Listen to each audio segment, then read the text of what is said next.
कामयाब लोग कोई अलग काम नहीं करते, बल्कि हर काम अलग ढंग से करते हैं, और वो ढंग ही उन्हें चलना सिखाता है। और वही ढंग ही जिसको पता होता है उसकी मेहनत उसे सक्सेस बुलंदी पर ले जाती है। और जिसको वो ढंग नहीं पता होता, वो रास्ता नहीं पता होता, वो तरीका नहीं पता होता, उसी की मेहनत उसे फेलियर कर देती है, उसे फेल कर देती है। मेहनत दोनों करते हैं। दिशा का बहुत ज्यादा रोल होता है हमारी सफलता और हमारी असफलता में। हमें जहां जाना है, अगर हमारी दिशा सही नहीं है तो हमारी ही मेहनत हमें असफल कर देगी, और अगर हमारी दिशा सही है तो हमारी ही मेहनत हमें सफल कर देगी। तो ढंग का बहुत महत्वपूर्ण रोल है। कई लोग दही जमाते हैं, उनकी दही बहुत खट्टी हो जाती है, और कई लोग दही जमाते हैं, उनकी दही बहुत मीठी होती है, लोग उसे बहुत पसंद करते हैं। तो ये ढंग का ही तो एक अपना रोल है कि कौन किस ढंग से दही को जमा रहा है। दही तो सभी जमा रहे हैं। घर बनाने में भी ढंग ही लगता है। कुछ लोगों के बनाए घर सबको अच्छे लगते हैं, और कुछ लोगों के बनाए घर अच्छे नहीं लगते हैं। तो किसको घर बनाने का कौन सा ढंग पता है? तो अगर आप सारे लोग बहुत सफल होना चाहते हैं, अपनी जिंदगी में रंग भरना चाहते हैं, दुनिया को अपनी कामयाबी से दंग रहनवाना चाहते हैं, तो आपको ढंग के बारे में बहुत गहराई से हर दिन हर पल सोचना पड़ेगा कि मेरे काम करने का ढंग क्या है। क्या सफल लोग इसी तरीके से काम करते सफल हुए होंगे? क्या इसी तरीके से काम करके मैं करोड़पति बन जाऊंगा? क्या इसी तरीके से काम करके मेरी टीम में अच्छा डुप्लीकेशन होगा?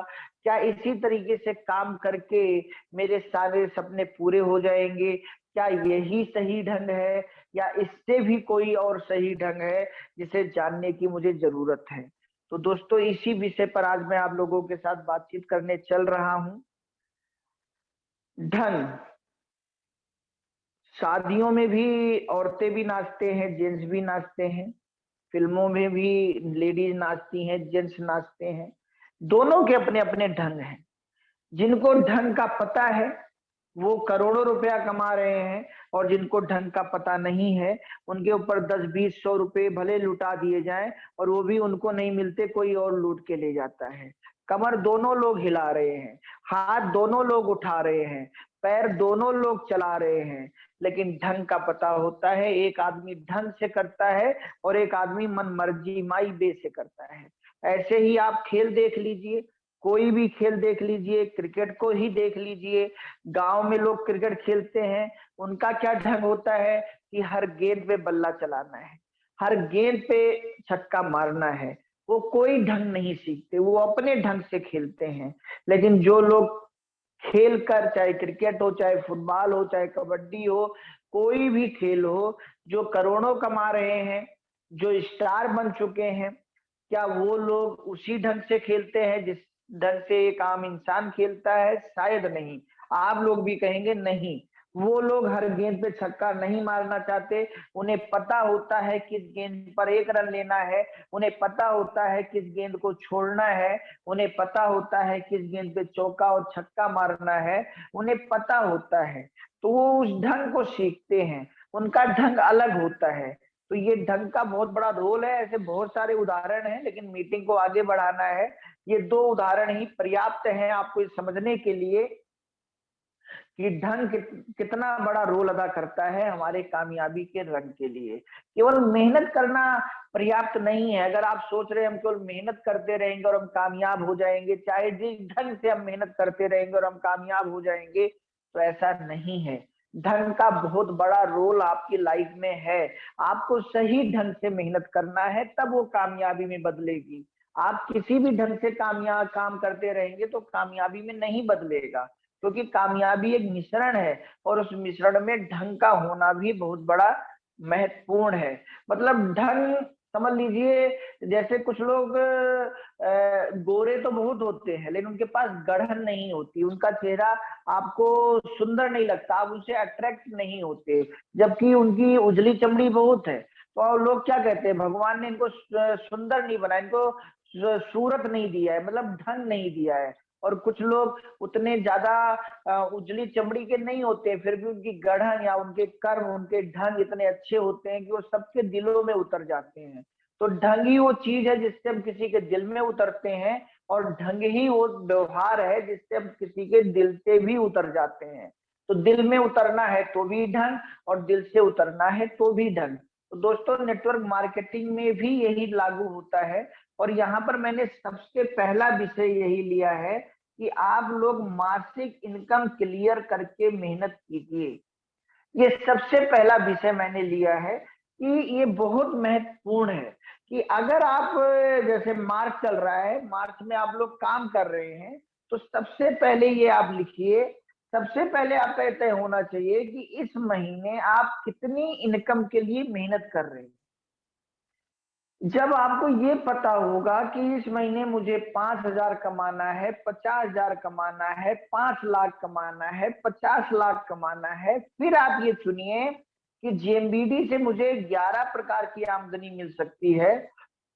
Retailing, repurchase, direct, point income, awareness income, difference income, fund income, royalty income, technical income, family security income, store awareness income. तो जो भी आप इनकम चुनते हैं, मान लीजिए आप 5 लाख की इनकम चुनते हैं, तो 5 लाख की इनकम के लिए आप ये सोचिए कि ये 5 लाख की जो इनकम मुझे लेनी है, मैं कितनी डिटेलिंग करूं तो वो पैसा मेरा आ जाए, रीपरचेजिंग से मुझे कितना पैसा आ सकता है, क्योंकि रीपरचेज भी एक बहुत बड़ी चीज है। अगर आप हर महीने 1 लाख का रिपर्चेज कर रहे हैं और आपके नीचे 3.5 लाख बीवी जा रहा है, तो 22,000 रुपया तो हर महीने आपको रिपर्चेज से आ सकता है। रिटेलिंग भी एक बहुत बड़ी आमदनी है। अगर अभी से आप आने वाले समय में जल्दी से 5 लाख 10 लाख कमाना चाहते हैं, तो आप अपना दायरा बढ़ाइए और अपने पर्सनल ग्राहक बनाइए। जैसे एक व्यक्ति एजेंसी लेता है तो अपने ग्राहक ही तो बनाता है, या कोई व्यक्ति अपनी कंपनी खोलता है। तो आज दुनिया में जितने भी लोग अमीर हुए हैं, करोड़पति अरबपति हुए हैं, नेटवर्किंग 1945 से चल रहा है। इसके पहले तो ग्राहकों का ही नेटवर्क बनता था, और आज भी ग्राहकों का नेटवर्क बनाकर कितने बड़े पूंजीपति लोग पैदा हो चुके हैं। जहां खरीदारी से ग्राहकों को कुछ भी नहीं मिलता, फिर भी लोग उनके ग्राहक बनने को तैयार हैं या कुछ लाभ मिलता है। जेएमबीडी बिजनेस तो ग्राहकों को 10 से 60% छूट दे रहा है, डिस्काउंट दे रहा है, 100% शुद्धता की गारंटी दे रहा है। एक एक शब्द ही अपने आप में पर्याप्त है। कई लोग तो कहते हैं हमें कितना भी महंगा सामान दे दो, लेकिन बस शुद्ध सामान दे दो, और हम वहीं से लेने जाएंगे, चाहे वो 50 किलोमीटर दूर हो। लेकिन आज मार्केट में कौन सी ऐसी दुकान है जहां पे शुद्ध सामान की गारंटी मिलती हो? जेएमबीडी दुकान ऐसी है। लोगों को आप इसकी जानकारी दीजिए, इससे लोग आपके ग्राहक बनने को तैयार हो जाएंगे, आपका रिटेलिंग प्रॉफिट बढ़ जाएगा। बहुत सारे लोग कहते हैं हमें पैसे की कोई चिंता नहीं है, बस सामान में क्वालिटी मिलनी चाहिए। तो जेएमबीडी देने को तैयार तो है, बस आप लोगों को जागरूक कीजिए। और अगर ऐसा आप करते हैं, रोज आप अपने लिए 1 2 3 4 ग्राहक तैयार करते हैं, तो सोचिए अगले 1 साल 2 साल 3 साल 4 साल 5 साल 10 साल में कितना सारा पैसा हर महीने आपके रिटेलिंग प्रॉफिट में आपके पास आता रहेगा। आप आने वाले समय में उसकी डिलीवरी के लिए लड़के रख सकते हैं, और जो रिटेलिंग होगी उसका बिजनेस वैल्यूम आपकी आईडी पे कटेगा। तो आप सोचिए, कंपनी आपको कह रही है कि आप जितना करेंगे उसका 22% आपको मिलेगा। तो आप ये क्यों सोचते हैं कि मैं 1,000 का 22% लेकर 220 रुपया कमाऊंगा? अरे आप ये भी सोचिए ना कि अगर मेरी आईडी पे 5 लाख बीवी हर महीने होने लगे, तो 5 लाख का 22% 1,10,000 रुपया तो मैं रिपर्चेज में कमा सकता हूँ। रिटेल में जाके अलग कमाऊंगा, रिपर्चेज में अलग कमाऊंगा। अगर 10 लाख बीवी मेरी आईडी पे होने लग जाए, तो 10 लाख बीवी का 22% 2,20,000 रुपया तो मैं वैसे ही कमा लूंगा। रिपर्चेज इनकम में कमा सकता हूं। तो इसी प्रकार से डायरेक्ट, जितने ज्यादा रिटेल कस्टमर आप बनाएंगे, वही वो सारे रिटेल कस्टमर आगे चलकर आपके साथ डायरेक्ट ज्वाइनिंग में आने वाले हैं, आपकी अवेयरनेस में आने वाले हैं। तो जब वो रिटेल में आपके साथ प्रोडक्ट ले रहे हैं तो भी आप कमा रहे हैं, और जब वो प्रोडक्ट लेते लेते उनको आदत पड़ गई और वो कह रहे हैं कि नहीं अब मेरी भी आईडी लगा दो और मैं भी काम करके आपकी तरह कमाना चाहता हूँ, तो भी आप उनसे डायरेक्ट कमा रहे हैं। फिर पॉइंट इनकम है, अवेयरनेस इनकम है। तो जब आप एक टारगेट लेंगे तभी तो आप ये सोचेंगे कि मुझे, जैसे मान लीजिए आपने एक टारगेट लिया कि मुझे 50,000 कमाना है।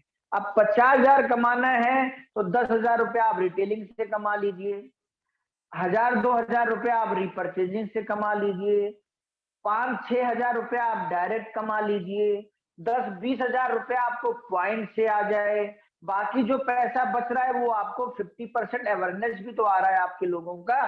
तभी तो आप ये सोचेंगे कि मुझे 50,000 रुपया कमाना है, तो अगर मैं अपनी टीम में 10 लोगों को 2-2 हजार रुपया भी कमवा दूं और 20,000 रुपया मेरी टीम में बढ़ जाए तो 10,000 रुपया तो मुझे अवेयरनेस आ सकती है। अगर मेरी टीम में 100 पॉइंट बन जाए तो 100 पॉइंट का लगभग 20,000 रुपया तो मुझे पॉइंट से आ सकता है। तो 20,000 रुपया पॉइंट से आ गया, 10,000 रुपया मुझे अवेयरनेस आ गया, 30,000 रुपया ये हो गया। अब बचा 20,000। 20,000 में मैं रिपर्चेज से कुछ पैसा कमाऊंगा, बाकी पैसा मैं रिटेल से कमाऊंगा। तो जब ये आपका टारगेट रहेगा और आप 50,000 कमाएंगे और आपकी टीम आपको कमाते हुए देखेगी कि आप 50,000 कमा रहे हैं, तो वो भी अपना एक टारगेट लेगी कि मुझे रिटेल से इतना कमाना है, रिपर्चेज से इतना कमाना है, डायरेक्ट से इतना कमाना है, पॉइंट से इतना कमाना है, अवेयरनेस से इतना कमाना है। और जब आपकी टीम इस तरीके से इनकम कमाने के लिए भागेगी, पहले से पता होगा कि मेरी टीम में 10 लोग इस महीने 50,000 की इनकम के लिए काम कर रहे हैं, तब आपको ये पहले से क्लियर हो जाएगा ना कि 5 लाख रुपया मेरी टीम में बढ़ रहा है और 2.5 लाख रुपया मुझे आएगा, क्योंकि ये 10 लोग मेरी अवेयरनेस में हैं और इनको आदत है कि ये इस महीने 50,000 के लिए काम करेंगे। तो दोस्तों ये कब होगा? ये तब होगा जब आप अपना ढंग बदलेंगे। अभी मैं देखता हूं ये होता भी है कि सब काम कर रहे हैं, लेकिन किस इनकम के लिए काम कर रहे हैं ये नहीं क्लियर है, किस गोल के लिए काम कर रहे हैं क्लियर नहीं है। जहां तीर लग जाएगी, जिस स्लैब पर क्लोजिंग हो जाएगी, जितने पॉइंट बन जाएंगे, जितना रिटेल हो जाएगा, जितना रिपर्चेज हो जाएगा, उसी को हम अपनी क्लोजिंग मान लेंगे। ये तो वही गाना हो गया ना कि हम किस दिशा में जा रहे हैं, हमारा कोई भी ठिकाना नहीं।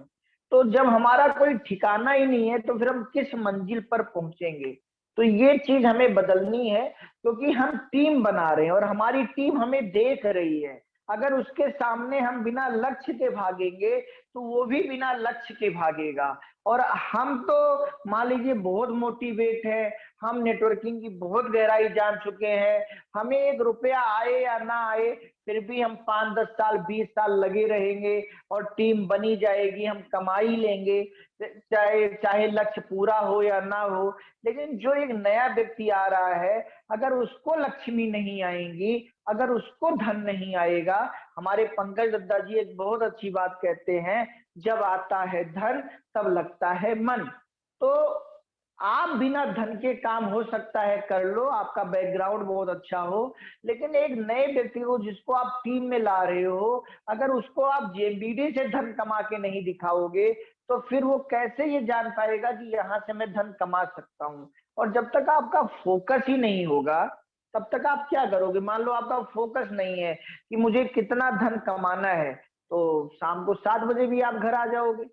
लेकिन अगर आपका फोकस हो गया कि मुझे इस महीने 50,000 लेना है, जिसमें से मुझे अपने 10 डायरेक्ट करने हैं, 20 डायरेक्ट करने हैं, ताकि मेरा 4,000, 8,000, 10,000 रुपया डायरेक्ट से आ सके, तो क्या आप 7 बजे घर आओगे?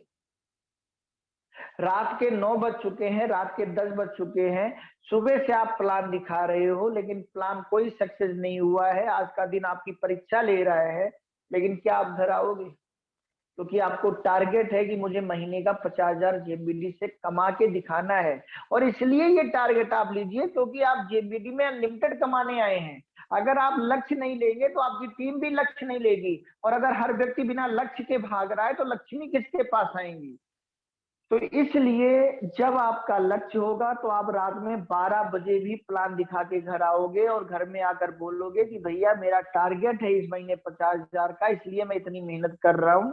और जब आपकी टीम आपको ऐसे मेहनत करते हुए देखेगी तो फिर जैसे कि बहुत सारे लोग होते, मैं देखता हूँ कि कुछ लोगों का ये लक्ष्य होता है कि जब तक मेरी ये सब्जी नहीं बिक जाएगी मैं घर नहीं जाऊंगा। या कुछ लोगों का टारगेट होता है, मैंने कई बार कई लोगों से पूछा है कि आप कब अपनी दुकान बंद करते हैं, तो कहते हैं जब मेरा 1,000 रुपए का प्रॉफिट हो जाता है तब मैं अपनी दुकान बंद कर देता हूँ। या कई ऑटो वाले से या कई रिक्शे वाले से मैंने पूछा कई बार, लगातार ये मैं करता रहता हूँ ये जानने के लिए कि वास्तव में ये लोग किस तरीके से काम करते हैं। तो एक बार एक ऑटो वाले से मैंने पूछा कि भैया आप कितने घंटे ऑटो चलाते हो? उसने कहा कि सर जब मेरी जेब में 1,000 रुपया प्रॉफिट में आ जाता है तो फिर मैं घर चला जाता हूँ। वो 1,000 रुपया प्रॉफिट में 4 घंटे में कमा लूं तो मैं 4 घंटे में घर चला जाता हूँ। और उस 1,000 प्रॉफिट के लिए मुझे अगर 12 घंटे भी ऑटो चलाना पड़े तो जब तक 1,000 रुपया प्रॉफिट नहीं आएगा मैं फील्ड में रहता हूँ, मैं घर नहीं जाता। तो मुझे ये लगा कि अगर इन लोगों का ये लक्ष्य है, ये लक्ष्य लेकर घर से निकलते हैं कि बिना इतनी लक्ष्मी लिए हम घर नहीं जाएंगे, तो क्या इस नियम को एक नेटवर्कर लेकर निकलता है? या जितने सफल लोग हैं क्या उन्होंने ये नियम नहीं लिया होगा? जिनके साथ आज बड़ी से बड़ी टीम बन रही है उन्होंने शायद इसी नियम को अपनाया होगा कि मुझे अपनी टीम को इस महीने ये इनकम कमा के दिखानी है, मुझे अपने टीम में इस महीने इतनी ज्वाइनिंग करानी है, मुझे अपनी टीम में इस महीने इतना रिपर्चेज करवाना है, मुझे इस महीने इतनी रिटेल करके ये इनकम लेनी है और अपनी टीम को भी रिटेलिंग करके इतनी इनकम कमवानी है। तो जब उनका एक लक्ष्य पहले से होगा तभी वो शायद उस डेडिकेशन के साथ काम कर रहे होंगे। उनको ये पता होगा कि मेरा इस महीने 5 लाख रुपए का चेक लेना है तो मुझे कितने बजे घर से निकलना है, मुझे कितने रात में घर लौटना है, मुझे कितने दिन महीने के फील्ड में रहना है। ये सब तभी तय हो पाएगा जब आपके सामने आपका लक्ष्य होगा। अगर आपके सामने आपका लक्ष्य नहीं है तो आप दिन में 12 बजे निकल रहे हो, 2 घंटे के बाद 4 बजे अब घर में आ जा रहे हो। आप कहीं बिजनेस फैलाने नहीं जा रहे हो, आप घर से निकल रहे हो, 1 गली 2 गली 3 गली किया, 2-4 लोगों से मिले और आपको लग रहा है हमारी जेलबीडी हो गई अब तो घर चलो। आपका जब कोई लक्ष्य ही नहीं रहेगा तो कितने लोगों को जूम मीटिंग में बिठाना है, कितने लोगों को फोन करना है, कितने लोगों को बुलाना है, इसका कोई आप कभी ध्यान ही नहीं दोगे इस चीज पर। कितने आपको नो सुनने हैं, नो सुनने के बाद भी कैसे आपको ऑन रहना है, कभी आप इस पर ध्यान ही नहीं देंगे। और अगर आप इस पर ध्यान नहीं देंगे तो आप मुझे बताइए आपको फंड इनकम कब मिलेगी, आपको royalty, technical, family security, store awareness कब मिलेगा? आप स्टोर खुलवाओगे नहीं अगर आपका टारगेट ही नहीं है कि मुझे जेएमबीडी से 2 करोड़ रुपया 2 साल के अंदर कमाना है। बस आप बोलोगे लगे रहो लगन से मुन्ना भाई।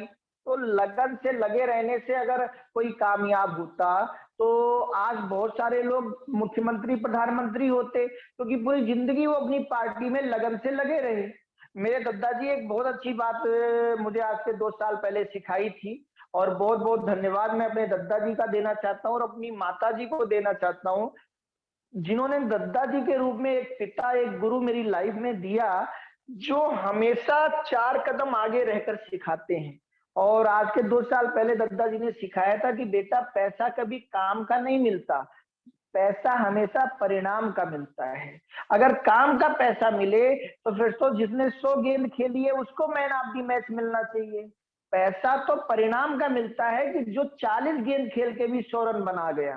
तो इसलिए हमेशा परिणाम लाने वाली मेहनत करो, काम पर फोकस करके मत संतुष्ट कर लो अपने आप को कि मैं दिन भर बहुत मेहनत कर रहा हूँ और बहुत काम मैंने कर दिया और अब तो मुझे पैसा आना ही चाहिए, मुझे तो नंबर 1 सर्वोच्च मुकाम मिलना ही चाहिए, मेरा सबसे ज्यादा नाम होना ही चाहिए। ऐसा नहीं है। हमेशा परिणाम को सम्मान मिलता है, परिणाम को दाम मिलता है, परिणाम को मुकाम मिलता है। और अगर आप परिणाम को दिमाग में रखकर काम करोगे तो आपके काम करने की जो एक्टिविटी है वो अलग रहेगी। लेकिन अगर आप दिमाग में परिणाम रखकर काम नहीं करोगे, केवल आप इसलिए काम कर रहे हो कि आप काम कर रहे हो, तो जो एक्टिविटी होगी, जो आपके अंदर से एनर्जी होगी वो उस तरीके से नहीं निकल पाएगी। तो ये बहुत महत्वपूर्ण विषय है और आप सभी लोगों से मैं चाहता हूं कि इस पर जरूर वर्क करें। मासिक इनकम अपनी पहले से तय कर ले कि इस महीने मुझे किस इनकम के लिए भागना है, ताकि वही आपकी टीम में फोकस हो। अपनी टीम को बताइए कि इस महीने मैं इस इनकम के लिए काम कर रहा हूं, ताकि आपके अंदर दो चीजें होंगी। अगर आप अपनी टीम को बताएंगे कि मैं इस महीने इस इनकम के लिए काम कर रहा हूं, तो पहली चीज तो आपकी टीम मोटिवेट होगी कि मेरे सर, मैं उस अपलाइन के साथ वर्क कर रहा हूं जिनका लक्ष्य पहले से क्लियर रहता है, और हमें भी अपना लक्ष्य लेना चाहिए। और जब आपकी टीम लक्ष्य लेगी तो आपकी इनकम बढ़ जाएगी। दूसरा, जब आप अपनी टीम को लक्ष्य बता देंगे पहले से, तो आपके अंदर एक डर आ जाएगा कि कहीं मेरी बेइज्जती ना हो जाए। और बहुत सारे लोग लक्ष्य इसीलिए नहीं बताते कि कहीं मेरा पूरा ना हुआ तो मेरी बेइज्जती ना हो जाए। लेकिन वो ये नहीं सोचते कि ठीक है, मेरा लक्ष्य अगर नहीं पूरा हुआ मेरी बेइज्जती हो सकती है, लेकिन अगर मेरा लक्ष्य नहीं पूरा हुआ और मैंने लोगों को नहीं बताया है और मेरी बेइज्जती होने से तो बच जाएगा, लेकिन मेरी इज्जत भी कौन सी बढ़ेगी? इज्जत भी तो मेरी नहीं बढ़ी। अरे अभिमन्यु मर के भी आज नायर कहला रहा है, कायर नहीं, क्योंकि उसका लक्ष्य क्लियर था। मान लीजिए आपने लक्ष्य लिया और किसी कारणवश आपका लक्ष्य नहीं पूरा हुआ, आपकी बेइज्जती हो भी गई, लेकिन उस बेइज्जती के दर्द से जो आपने दिल से मेहनत की है और जो ये पता चल गया कि मैंने ये लक्ष्य लिया था लेकिन इन इन कारणों से नहीं पूरा हुआ, और फिर उन कारणों को आपने दूर किया और अगले महीने उसी लक्ष्य को पूरा किया, तो टीम में कितना अच्छा डुप्लीकेशन जाएगा कि लक्ष्य लेकर काम करो, लक्ष्य पूरा ना भी हो तो सुधार करो। और इसीलिए कहा गया है ना कि लक्ष्य जब तक पूरा नहीं होता तब तक आप चैन से मत सोइए, बिना बिना किए जय जयकार नहीं होती। वो कविता कैसे है कि जब तक ना हो सफल नींद चैन की त्यागो तुम, संघर्षों का मैदान छोड़ मत भागो तुम, बिना किए जय जयकार नहीं होती और कोशिश करने वालों की कभी हार नहीं होती। तो दोस्तों, आप लक्ष्य लीजिए, ये डर अपने अंदर बिठाइए, लेकिन ये भी तो सोचिए कि अगर इस डर से आपने अपना 100% लगा दिया, आपने अपने को पूरा निचोड़ दिया और आप लगातार लक्ष्य प्राप्ति करते गए, तो आपके अंदर क्या आत्मविश्वास आएगा, आपकी इज्जत कितनी बढ़ जाएगी, और आपकी टीम में एक दिन लक्ष्य लेकर भागने वाले कितने लोग पैदा हो जाएंगे। और जब ऐसे लोगों की सेना आप बना लोगे तो कितना जल्दी आप 2 करोड़ 20 करोड़ 2 अरब 20 अरब क्या क्या कमा सकते हो। कितना जल्दी शायद कंपनी को एक नई पिन बनानी पड़ेगी, क्योंकि आप सारी पिनों को अचीव करते हुए डायमंड स्टार डायमंड बन जाओगे। और फिर कंपनी को सोचना पड़ेगा कि दद्दा जी को सोचना पड़ेगा कि ये इंसान जो इतनी तेजी से ग्रोथ कर रहा है, इसके लिए अब एक नई पिन कौन सा निर्माण किया जाए। और आपके पास वो सेना होगी, वो जबरदस्त आपके पास आत्मविश्वास होगा कि जो भी नई पिन आएगी उसे फिर आप 1-2 महीने में अचीव कर लोगे और बोलोगे सर नया लेवल बनाओ, और एक दिन आप फिलोसफी बन जाओगे कामयाबी की। तो ये कब हो पाएगा? ये तब हो पाएगा जब आपकी लक्ष्य में इनकम होगी।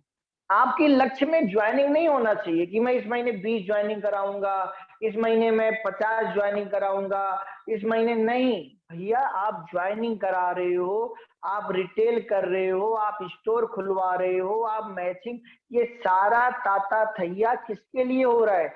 ये सारा ताता थैया हो तो इनकम के लिए रहा है। क्या 50 ज्वाइनिंग से वो इनकम आ जाएगी जिस इनकम के लिए आप इस महीने मेहनत कर रहे हो, जो इनकम आपको चाहिए? अगर 50 ज्वाइनिंग से वो इनकम आ जाएगी तो 50 ज्वाइनिंग पे काम करो। लेकिन अगर 50 ज्वाइनिंग से वो इनकम नहीं आएगी तो फिर 50 ज्वाइनिंग के लिए नहीं, आपको अपनी मेहनत बढ़ाना चाहिए, आपको अपना एफर्ट बढ़ाना चाहिए। वैक्सीन तो कितनी बार बन गई, लेकिन वो वैक्सीन नहीं बनी ना जिससे कोरोना खत्म हो। तो जब तक वो वैक्सीन नहीं बन गई तब तक डॉक्टर लगातार प्रयास करते रहे, वरना वो पहली बार में दवाई बना के बोल देते भैया वैक्सीन बन गई। लेकिन इसके बाद ये भी तो पता चलना चाहिए क्या ये वैक्सीन काम कर रही है। लक्ष्य लक्ष्य वैक्सीन बनाना नहीं था, लक्ष्य था कोरोना के खिलाफ वैक्सीन बनाना, जिसे लगाने के बाद लोगों की इम्यूनिटी डोज बढ़ बढ़े और रोधक प्रतिरोधक क्षमता बढ़े और उनको कोरोना से दिक्कत ना हो और ये महामारी आगे ना फैल पाए। और इसलिए देखो तीसरी लहर आई लेकिन उतना इफेक्ट नहीं कर पाई क्योंकि लोगों के अंदर 2-2 वैक्सीन जा चुकी है। तो जो भी वैज्ञानिक थे, डॉक्टर थे, उनका लक्ष्य क्या वैक्सीन बनाना था। वैक्सीन बनाना अगर लक्ष्य था तो वैक्सीन तो कब की बन गई थी, पहले दिन बन गई थी। वैक्सीन मतलब काम और वैक्सीन असर करे इसका मतलब परिणाम। तो दोस्तों जो जेएमबीडी की सारी इनकम है वो केवल टर्नओवर पे आ रही है, लेकिन वो टर्नओवर एक इनकम है कि आप इस टर्नओवर पर पहुंचोगे तो ये इनकम आपको मिलेगी। तो अगर आप बिना इनकम को फोकस किए भाग रहे हो तो फिर लाइफ सही नहीं है। जैसे आज आप गाय खरीदने जाते हो तो आप ये देखते हो ना कौन सी गाय कितने लीटर दूध देगी। आप दूध को काउंट करके गाय खरीदते हो। आप गाय को देखकर नहीं, कई गाय देखने में बहुत अच्छी लगती है लेकिन उनके अंदर उतना दूध ही नहीं है, तो आप कहते हो इस गाय की मैं क्या करूंगा, मुझे इसका गोबर थोड़ी चाहिए, मुझे दूध चाहिए। इसी प्रकार से परिणाम देखकर हमें आपको काम करने की आदत डालनी है और मैं चाहता हूं ये आदत इसी महीने से आप डालें, तय करें। और लक्ष्य जब तक अधूरा नहीं होगा पूरा कैसे होगा। तो इसलिए आप सुधार कब करोगे, जवाबदेही कब होगी। तो इससे एकदम मत डरे कि आपकी बेइज्जती हो जाएगी। अरे अगर बार बार बेइज्जती होने से एक बार इज्जत बढ़ जाए, जिंदगी भर के लिए बढ़ जाए, तो क्या दिक्कत है। अमिताभ की इतनी फिल्में फ्लॉप हुई, अक्षय जी की इतनी फिल्में फ्लॉप हुई, बेइज्जती हुई होगी, लेकिन उसकी वजह से इनका जो सुधार हुआ, आज कितनी सारी फिल्में ये हिट करा रहे हैं। तो दोस्तों मेरा आपसे कहना है इस पॉइंट में कि काम पर फोकस नहीं, जो दद्दा जी ने सिखाया है, परिणाम पर फोकस करें, लक्ष्मी पर फोकस करके लक्ष्य बनाएं, ना कि जो लक्ष्य पूरा हो जाए उससे जो लक्ष्मी आ जाए वही हमारा लक्ष्य है। ये सही नहीं है। नेटवर्किंग में भी ढंग ही रंग देता है और इसी ढंग की वजह से कोई सफल कोई असफल। मेन चीज ढंग है, वरना टीम कौन नहीं बनाता। टीम तो लगभग 2-4 लोगों की सभी बना लेते हैं क्योंकि उनकी इनकम फोकस नहीं होती। उन्हें पता ही नहीं है कि 2-4 लोगों की टीम बनाने से लाखों रुपए नहीं आ सकते और मेरा लक्ष्य लाखों रुपया कमाना है, इसलिए तो मुझे हजारों लोगों की टीम बनाना है, मुझे कंपनी में टिकना है, मुझे 100% प्रोडक्ट यूज करना है, मुझे स्टोर खुलवाना है, मुझे रोज सुबह उठकर किताबें पढ़नी है, मुझे अपने दिमाग का विकास करना है, मुझे निगेटिव लोगों से दूर रहना है, मुझे वीडियो देखनी है सफल लोगों की, मुझे मोटिवेट होने के साथ इंस्पायर भी होना है, मुझे एक कंपनी में टिककर काम करना है। ये सब ढंग आ ही नहीं पाता क्योंकि उनकी इनकम ही नहीं है। उनको तो बस 4 ज्वाइनिंग इधर करा दी, जरा सी खटपट हुई तो 4 ज्वाइनिंग जरा जाके उस कंपनी में करा दी, वहां से खटपट हुई तो 4 ज्वाइनिंग जरा जाके तीसरी कंपनी में करा दी। 100% प्रोडक्ट कहीं नहीं यूज कर रहे। उनको लग रहा है कि बस लोगों को जोड़ते रहो जोड़ते रहो जोड़ते रहो और एक दिन इनकम आ जाएगी। भैया अब वही बात है ना, कई लोग सोचते हैं केवल मेरी टीम तो खरीदारी कर ही रही है, मेरे केवल खरीदारी ना करने से क्या होगा। जैसे एक कहानी है, बड़ी समझने वाली कहानी है कि एक बार एक राजा ने अपने जनता को एक मैसेज दिया कि जितने आज हमारी जनता आज की रात में सारे लोग इस नदी में अपने घर से एक एक गिलास दूध डालेंगे और ताकि कल सुबह ये पानी की नदी दूध की नदी में बदल जाए और पूरे नदी में कल सुबह जब हम लोग उठें और यहाँ पर आए तो दूध ही दूध दिखना चाहिए। अब राजा की बात कौन मना कर सकता है। सबने राजा को हाँ हाँ कह दिया कि ठीक है सर, ठीक है राजा जी, हम सब अपने घर से एक एक गिलास दूध डाल देंगे। लेकिन उसी में से सारे लोगों ने एक बात और सोची राजा के जाने के बाद कि मेरे एक गिलास दूध ना डालने से कौन सा कम हो जाएगा, पूरा राज्य दूध डाल रहा है, मैं एक गिलास दूध नहीं डालूंगा तो क्या हो जाएगा। और गलती से यही बात सबने सोच लिया, पूरे के पूरे राज्य ने यही बात सोच लिया कि मेरे गिलास दूध ना डालने से क्या हो जाएगा। और सुबह जब हुई, सारे लोग नदी के किनारे आए तो पानी की नदी पानी की थी। जब इस बात की जवाबदेही हुई कि भैया परिणाम क्यों नहीं आया, रात में दूध गिलास लेकर तो सभी आए थे और सब नदी में कुछ ना कुछ डाल के गए हैं, तो फिर दूध कहाँ चला गया। तो जब इसकी समीक्षा हुई, इसकी जवाबदेही हुई, तो पता चला कि सबने ये सोचा कि मेरे गिलास दूध ना डालने से क्या होगा, हम पानी भी डाल देंगे, सब तो दूध डाल ही रहे हैं, तो उसी के बीच मेरा भी पानी दूध बन जाएगा। तो ये सोच नहीं होनी चाहिए कि मैं पूरी खरीदारी नहीं करूंगा, मैं स्टोर नहीं खुलवाऊंगा, मैं मैजिक कॉर्नर नहीं खुलवाऊंगा, मैं सिस्टम में नहीं आऊंगा तो क्या हो जाएगा, मेरी सारी डाउन लाइनें तो खरीदारी कर ही रही हैं, मेरी अपलाइन तो सिस्टम से काम कर ही रही है, उसी बीच में मैं भी सफल हो जाऊंगा। ये सही चीज नहीं है। हमें सही ढंग में आना पड़ेगा, तभी हम सफल हो पाएंगे। अगर हम सही ढंग में नहीं आएंगे तो हम कितनी भी टीम बना दें, कितनी बड़ी टीम बना दें, ये एक बहुत बड़ा विषय है और ये भी एक दिन में पूरा नहीं हो सकता, ये कई पार्टों में चलेगा कि सफल लोग कोई अलग काम नहीं करते, हर काम अलग ढंग से करते हैं। क्योंकि अगर बला बला बला केवल टाइम पास करना हो तो एक ही दिन में सारे विषयों पर थोड़ी थोड़ी बात करके बात खत्म की जा सकती है। लेकिन अगर हर बात को बड़ी सूक्ष्म, बड़ी गहराई से आप लोगों के दिलो दिमाग तक बिठाना है तो उस पर चर्चा करने में थोड़ा सा समय लगेगा।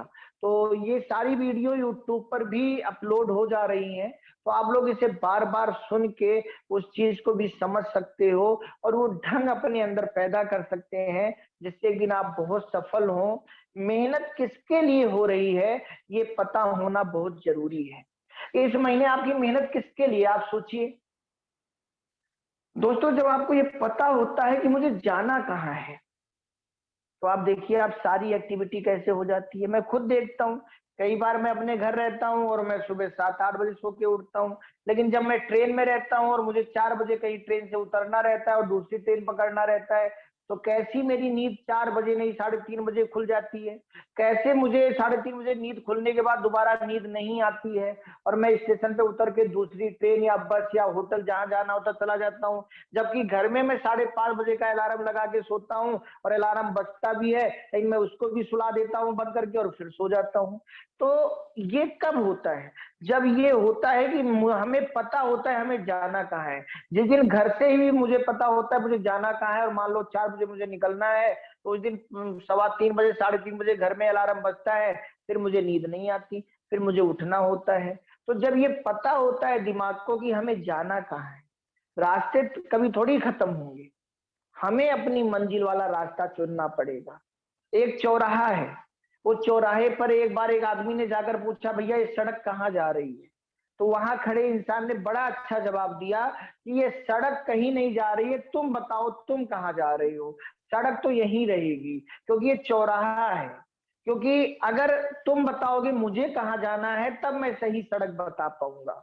तो अगर आपको ये पता नहीं होगा कि इस महीने आप किस इनकम के लिए मेहनत कर रहे हो, तो आप कितने बजे उठोगे, कितने बजे सोओगे, कितना जागोगे, कितना भागोगे, अगर आपको ये पता नहीं होगा कि आप कितने बड़े लीडर बनना चाहते हो, तो आप कभी कोई किताब नहीं खरीदोगे, कभी कोई किताब नहीं पढ़ोगे, कभी किताबों में पैसा एक्सपेंस नहीं करोगे, कभी कोई वीडियो नहीं देखोगे। लेकिन अगर आपको पता है कि मुझे दुनिया का नंबर 1 नेटवर्कर बनना है, करोड़ों रुपया मुझे 2 साल में कमाना है, तो फिर आप वो सारे काम करोगे जो करोड़ों रुपया कमाने वाले लोगों ने किया होगा।